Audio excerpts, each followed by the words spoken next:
한 절씩 교독하겠습니다. 두 사람이 성령의 보내심을 받아 실루기아에 내려가 거기서 배 타고 구브로에 가서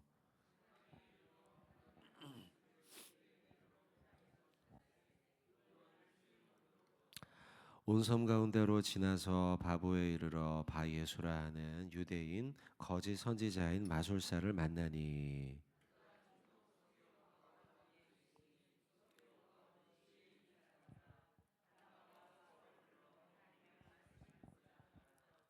이 마술사일로 많은 이 이름을 번역하면 마술사라 그들을 대적하여 총독으로 믿지 못하게 힘쓰니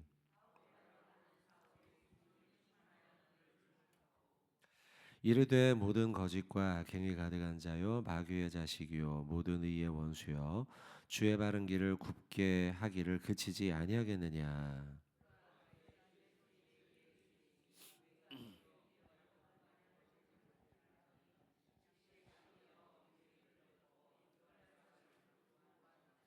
이에 총독이 그렇게 된 것을 보고 믿으며 주의 가르치심을 놀랍게 여기니라.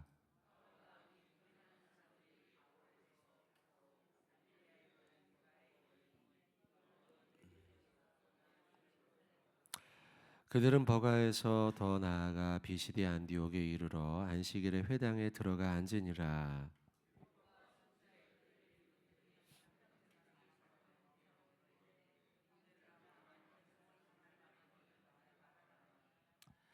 바울이 일어나 손짓하며 말하되 이스라엘 사람들과 및 하나님을 경외하는 사람들아 들으라.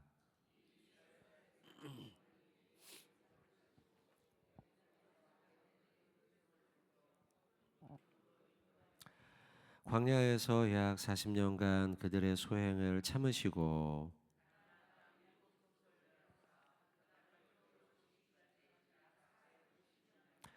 그 후에 선지자 사무엘까지 사사를 주셨더니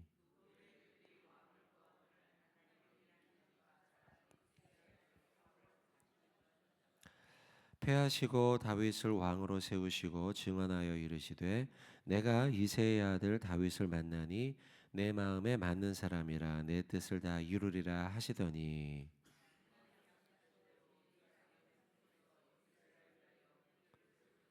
곧 예수라. 아멘.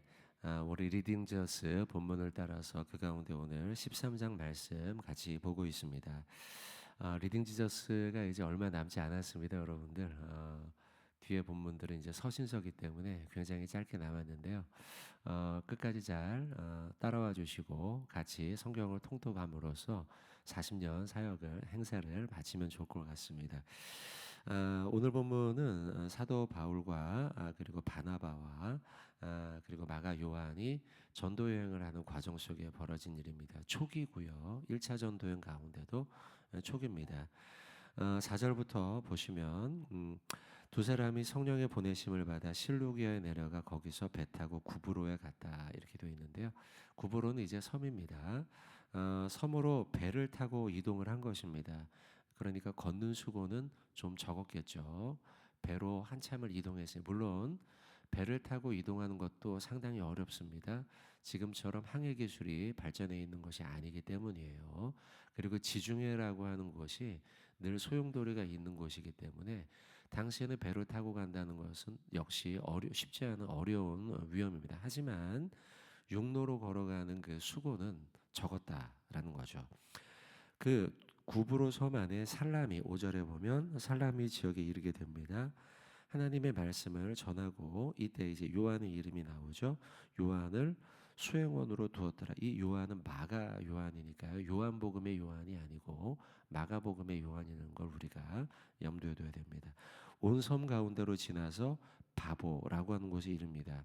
여기 한 사람을 만나는데 바예수라는 사람을 만나게 되고 7절에 총독 서기오 바울도 만나게 됩니다. 이름은 같지만 총독이었어요. 다른 사람입니다. 자, 그에게 복음을 전하는데 바나바와 사울을 불러서 하나님의 말씀을 듣고자 하는 열심이 그에게 있었어요. 궁금하며. 근데 이때 방해를 했던 자가 바로 바예수 엘루마라고 하는 사람입니다. 이 사람이 시비를 걸고 말을 할 때마다 토를 달고 하나님의 복음을 온전하게 전하는데 받아들이는데 그가 방해를 놓았다라는 것이죠. 그때 바울이 몇 번은 참았겠죠. 하지만 9절에 보시면 복음 전파하는 것을 방해하고 예수를 영접하려고 하는 그를 총독 서기오 바울을 방해하려고 할 때 바울이 그를 강하게 야단을 치게 됩니다. 9절 바울이라 하는 사울이 성령이 충만하여 그를 주목하였다. 10절에 이르되 모든 거짓과 악행에 가득한 자요 마귀의 자식이요 모든 의의 원수요 주의 바른 길을 굽게 하기를 그치지 아니하겠느냐. 그리고요 이 일로 인해서 11절에 보는 바와 같이 그가 맹인이 되어 보지 못하게까지 됩니다. 10절에 읽었던 말씀을 보시면 상당히 과격한 말도 막 합니다. 거짓과 악행에 가득하다. 사실 본지 얼마 되지 않았습니다. 이 사람을요. 불과 봐야 며칠이나 받겠습니까? 그게 일생을 보지 않았음에도 굉장히 강하게 야단을 치고 있어요. 또 마귀의 자식이라고까지 말합니다. 그를 향해서 너는 마귀의 사탄의 자식이야 라고까지 말을 하고 모든 의의 원수라고 말하며 모든 바른 길을 굽게 한다라고 하면서 굉장히 지나칠 정도의 강력한 말을 하고 있다는 거예요. 왜 사도 바울은 과도한 질책을 이렇게 했을까? 만약 우리 시대에 이렇게 했다면 어땠을까? 아마 사도 바울도 상당한 부담을 가지고 이 말을 했을 것입니다. 지금 서교 바울 앞에 있고 총독 바울 앞에 있고 그리고 이야기를 듣는 당사자가 진짜 마귀의 자식이 맞는가 이런 생각이 들 정도로 스스로도 부담이 많이 되었을 것이라는 거예요. 제가 목회자 나가서 이런 일이 있었습니다. 뭐 길게 말씀드릴 건 아니지만 예배를 드리고 있는데 자꾸 저기서 중얼중얼 크게 말을 하는 사람이 있었습니다. 그리고 또 제가 여러분들 하나님의 말씀을 들으면 어떻습니까? 뭐 하면 보통은 뭐 이렇게 하는데 이분은 뭐 혼자서 막 크게 막 저기서 그거는요 막 하면서 막 이렇게 말하는 사람이 있었어요. 예배를 자꾸 이제 근데 한 번이 아니고 두 번, 세 번, 네 번 자꾸 방해를 하더라 이거죠. 근데 이제 또 이분이 그 아주 좀 무섭게 생기신 남자분이셨거든요. 저보다 한 4~5살 정도 많을 것 같은데 근데 이분이 새벽 기도에 또 간혹 오세요. 오셔서는 그 또 좀 그 자기가 마음에 들어하는 여자분 뒤에 앉아서 자꾸 기도가 끝나면 따라서 같이 걸어 다니고 막 이랬어요. 그걸 이제 부목사님한테 들어서 알게 됐죠. 그러니까 상당히 제가 부담이 많았죠. 예배는 방해하죠. 또 새벽 기도나 이런 시간에 생각해 보세요. 여자 집사님이 권사님이 혼자 왔는데 그분 뒤따라가면서 뭐 자꾸 말을 걸고 막 이러니 그 당시에 교회 이제 오신 지 뭐 불과 한 몇 달밖에 안 되신 분이었어요. 예, 그러니 부담이 됐죠. 그러다가 예배 방해하는 일이 한 번 더 있었어요. 금요일 날. 그래서 그날은 불러다가 제가 진짜 야단을 엄청 쳤어요. 근데 사실 이분이 그걸 잘 들어 어쨌든 그래서 그분이 이제 저는 마음에 이분이 알아듣고 고치면 좋겠다 하는 생각으로 했는데 결국 이분이 마음이 상해가지고 그 뒤에 몇 번 교회 나오다가 안 나왔어요. 글쎄요. 그때 그래서 제 마음에 여러 가지 부담이 많이 되더라고요. 이게 여자분을 쫓아가다가 사고가 날 수도 있고 예배는 방해하고 그래서 제가요 이 사도 바울이 요 지금 여기다가 그 10절이었잖아요. 이렇게 말하는데 얼마나 부담이 됐을까 하는 걸 제가 이해를 해요. 사도 바울이. 그럼에도 불구하고 요 말씀을 드리는 거예요. 왜 사도 바울은 상당한 부담이 있고 또 동시에 이 이야기 10절의 말씀에 보면 그 표현이 굉장히 과하잖아요. 마귀의 자식이다. 저는 그렇게까지는 안 했습니다 그때. 네. 자 어쨌든 그러고 의의 원수고 악행에 가득하고 막 이렇게 굉장히 과격한 표현을 하고 있어요. 왜 사도 바울은 이렇게까지 했을까라는 생각을 해보게 됩니다. 여러분들도 하게 되겠죠. 야 그냥 읽었을 땐 그렇지만 이렇게 생각을 해보니 정말 과한 말이구나라는 생각을. 그럼 원인은 뭘까요? 이유가 뭘까요? 그 이유는 한 가지예요. 복음을 전하는 일이 그만큼 시급했기 때문입니다. 총독 서기오 바울이 지금 예수를 믿을까 말까 하는 상황이에요. 근데 방해를 놓고 있어요. 계속 사사건건 방해를 해요. 또 이 지금 총독 서기오 바울뿐만이 아니고 그를 이어서 많은 이들이 예수를 영접할까 말까 하는 복음 전파가 지금 굉장히 시급한 가운데 있다는 거죠. 복음 전파의 시급성 때문에 사도 바울은요, 지금 이 일을 처리하지 않으면 안 되겠다라고 하는 마음에 부담이 있었지만 결단을 내린 거예요.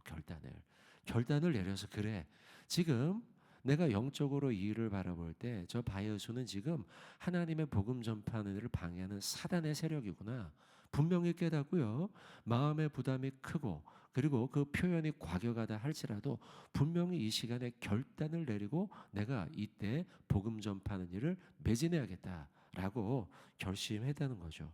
여러분, 저는 이 복음 전파의 시급성에 대해서 이렇게 예를 들고 싶어요. 여러분, 만약에 마약을 먹을까 말까 하는 사람이 있는데 그 사람한테 천천히 매너 있게 좋게 설명하시겠습니까? 먹으려고만 하는데요. 입에 넣으려고 하는데요. 아니죠. 마약의 뭐 문제는 이걸 애들 논리적으로 막 그렇게 아니고 바로 뺐죠. 안 돼라고요. 우리 딸아이가 막 독이 묻어 있는 사탕을 먹으려고 하는데 딸아, 이 사탕은 말이야 하면서 막 논리적으로 일단 뺏고 봐야죠. 여러분, 지금 사도 바울이 이렇게 과격한 표현을 쓰면서까지도 또 마음에 상당한 부담이 있었을 텐데도 이렇게 했던 이유는 무엇이냐? 한 가지예요. 지금 그거 먹으면 죽으니까요. 지금 예수를 받지 않고 믿지 않으면 그에게는 생명이 없으니까요. 그래서 사도 바울은 이렇게 과격한 표현을 쓰면서까지 복음을 전하고 있다는 거예요. 때때로 여러분, 우리도 이런 복음 전파의 시급성을 깨달아 정말 때로는 과하다 할지라도, 과하다는 건 뭐예요? 저는 그래서 옛날에는 전철에서 뭐 예수 천당 불신지옥 이거 젊을 때 제가 전철에서 많이 봤는데요. 그런 사람 보면 저렇게까지 할 필요가 있는가 생각을 했는데 지금 생각해 보면 그분들이 얼마나 존경받으며 훗날 천국 앞에 가서 하나님 앞에 칭찬받을 종인가, 저는 그런 생각을 해요. 그리고 길거리에서 노방전도를 하는 분들 꼭 저렇게까지 할 필요 있는가 생각하지만 아니요. 그들이 천국 가서 얼마나 하나님 앞에 칭찬받을까 생각해 보면 그들이 얼마나 하나님 앞에 귀한 일을 하는가, 칭찬받을 일이다라는 생각을 합니다. 여러분, 지혜로운 전도가 필요합니다. 물론 우리에게 지혜를 주셔서 가장 시의적절하게 우리가 전해야겠지만, 그러나 복음 전파는요, 얼마나 시급한 일인가 우리가 다시 한번 되돌아보면서 전도하는 일을 그치지 말아야겠다, 이런 생각을 합니다. 지난주에 그리고 지지난주에 우리 주일학교, 지난주에 우리가 새생명 축제 1차, 그리고 이번 돌아오는 주일 오후 예배 때는 우리 찬양대 찬양 발표를 하며 음악회를 하면서 전도를 합니다. 이제 거의 마무리가 되어가고 있는데요. 마지막까지 우리가 일에 우리 교회가 힘써서 함께 해야겠다, 이런 생각을 합니다. 자, 결국요, 이 일로 인해서 엘루마는 눈이 멀게 되는데 주석가들의 주석을 보면 몇 절이죠? 11절에 보면 그 설명이 자세해요. 즉시 안개와 어둠이 그를 덮어 인도할 사람을 두루 구했다라는 표현을 볼 때 그가 나중에 예수를 영접하여서 누가에게 이 사실을 설명함으로써 자세하게 기록했다, 이렇게 주석을 하고 있어요. 그 이야기는 엘로마도 훗날 예수를 영접했다. 그리고 총독 서기오 바울이죠. 그 역시도 예수를 영접하고 이 구브로 섬의 많은 이들이 예수를 영접했다라고 주석가들은 주석을 하고 있습니다. 결국 합력하여 선을 이루게 된 것이죠. 자, 그렇게 구브로에서의 전도가 이어집니다. 그리고 13절로 넘어가면 이제 배를 타고 투르키예 지역으로 건너가게 됩니다. 투르키예 지역으로 건너가서 그곳에서 전도를 시작하게 되는데 13절에 보면 그 뒷부분이죠. 요한은 그들에게서 떠나 예루살렘으로 돌아가고라고 기록을 하고 있는데요. 짧은 기록이긴 하지만요. 15장 37절로 39절을 보면 이 일로 인해서 사도 바울과 바나바가 훗날 다투게 됩니다. 여기 지금 우리가 본 이 13장 13절은 그냥 요한은 그들에게서 떠나 예루살렘으로 돌아갔다, 짧게 기록이 났지만요, 적응하지 못하고 떠나간 요한이에요. 힘들어서 떠나간 요한이에요. 그러니까 끝까지 이 전도 여행을 완수하지 못했단 말이죠. 이 일로 인해서 바울과 바나바는 후에 다투게 됩니다. 요한에 대한 평가가 갈리는 거죠. 그는 완수하지 못한 자예요. 그런 사람을 15장에서는 2차 때 데려갈 수 없어요. 라고 하고 바나바는 마음이 너그러웠죠. 너그러웠던 사람이 그도 다시 데려가서 기회를 줘야 됩니다. 라고 했죠. 다시 말하면 2차 전도 여행의 출발함에 있어 문제가 되었던 인물 요한, 그가 떠나간 사건을 기록하고 있다는 거죠. 사실 여러분, 이 배를 타고 지금까지 왔었는데 구브로에서는요. 근데 이제 튀르키예 땅으로 들어가자마자 해안선은 낮았죠. 그러나 이들이 걸어갔던 길들, 버가에서 비시디아까지 걸어가는 그 길이요, 굉장히 높은 고지대 길이었다는 거죠. 산을 계속 올라가야 돼요. 그리고 지난 9월달에 우리가 성지순례를 다녀오지 않았습니까? 성지순례 가서 보니까요, 산이 높아요. 굉장히 산이 높고 높은 산들이 꽤 많습니다. 그러니까 유럽과는 조금 달라요. 유럽은 가도 가도 끝이 없는 평지인데 보니까요. 근데 여기 튀르키예 지역은 가다 곳곳이 굉장히 높은 산지예요. 그리고 평균 어 1200km, 1200m. 굉장히 높은 산지죠. 강원도 한 중턱 이상 되는 곳입니다. 그리고 그런 산을 계속 넘어서 갔다는 거죠. 그리고 1900m, 2000m가 넘는 산지들도 많다고 합니다. 튀르키예요. 그러니 그런 산을 넘다 보다 보니 얼마나 그들이 힘들었겠습니까? 고린도후서 11장 26절로 27절은 그가 전도 여행을 하면서 어려웠던 일들을 사도 바울이 기록을 하는데요. 제가 한번 읽어보면, 여러 번 여행하면서 강의 위험과 강도의 위험, 동족의 위험과 이방인의 위험과 시내의 위험, 광야의 위험, 바다의 위험, 배를 타고 건널대죠. 거짓 형제 중의 위험, 아까 그 엘루마를 이야기하겠죠. 위험을 당하고 또 수고하여 애쓰고 여러 번 자지 못하고 줄이며 목마르고 여러 번 굶고 춥고 헐벗었노라라고 기록함으로써 사도 바울이 이 튀르키예 지역을 걸어다니면서 있었던 여러 가지 위험들을 기록하고 있죠. 이런 위험들로 인해서 마가 요한은 중도 포기하게 된 거예요. 얼마나 힘들었으면 이탈했을까라는 생각을 하지만 결국 어쨌든 그는요, 이 일로 인해서 떠나가게 돼요. 그리고 이 일에 대해서 사도 바울은 굉장히 강경한 입장을 갖게 됩니다. 마가 요한은 절대로 데려올 수 없어. 절대로 같이 갈 수 없어. 그리고 이 일로 인해서 나중에 바나바, 자기의 스승이거든요. 선배님이고 스승이에요. 은사예요. 도와줬던 인물인데 그 바나바까지도 갈라서게 됩니다. 이게 사도 바울의 초기 전도 여행의 모습이었어요. 어떻습니까, 여러분? 성숙합니까? 성숙하지 않죠, 사실은요. 아직은 무르익었다 볼 수 없어요. 일이 중요하며 전도 여행이 성공적으로 완수하는 것이 제일 중요한, 그것이 관점이에요. 바울의 1차 전도 여행 초기만 해도요. 그런데 그가요, 2차, 3차, 그리고 로마로의 압송까지 시간이 흐르면서요, 사도 바울은 상당히 많이 변화됩니다. 굉장히 너그러워지고요. 그의 서신서들을 보면 관용을 굉장히 중요하게 여기며 관용하라, 때가 가까우니라, 이렇게 말해요. 아마 사도 바울은 마가 요한의 이 일로 인해서 바나바와 다퉜던 그 일, 그리고 요한을 향해 가졌던 자신의 관점, 이걸 이렇게 해야지 그렇게 해 라고 했던 그의 관점, 일이 중요하다고 생각하며 일을 완수하는 것, 이것에 대한 후회를 했을 거예요. 그리고 회개를 했을 거예요. 그러면서 고린도서의 그 유명한 13장, 사랑은 언제나 오래 참고 사랑은 언제나 온유하며 시기하지 아니하며 질투하지 아니하며, 이것이 자신이 전도 여행을 1차에서 2차로 3차로 로마로 가면서 깨닫게 된 진리인 거예요. 그러며 믿음, 소망, 사랑, 이게 항상 있을 건데 다 좋다 하지만 그 중에 제일은 뭐예요? 사랑이라고 말하죠. 바울이 깨닫게 된 것이죠. 그리고 이제는 웃습니다. 사도 바울이 고난 중에도 웃으면서 우리가 잘 알고 있는 데살로니가전서 5장 16절로 18절에 아시죠? 항상 기뻐하라, 쉬지 말고 기도하라. 범사에 감사하라. 이것이 그리스도 예수 안에서 너희를 향하신 하나님의 뜻이니라. 자, 오늘 말씀 맺으면서요, 요거 암송할 수 있을 것 같은데 한번 해봅시다. 항상 기뻐하라. 쉬지 말고 기도하라. 범사에 감사하라. 이것이 그리스도 예수 안에서 너희를 향하신 하나님의 뜻이니라. 아멘. 때때로 우리가요, 영글지 못해서 절대로 안 돼, 그 사람하고는 절대로 이 일 가운데는 그건 허용할 수 없어. 사도 바울도 그랬다는 거죠. 마가 요한 때문에. 하지만 시간이 흐르면서 사도 바울은 안 거예요. 아, 그래. 그거 얼굴 붉혀봐야 뭐해. 웃자. 기뻐하자.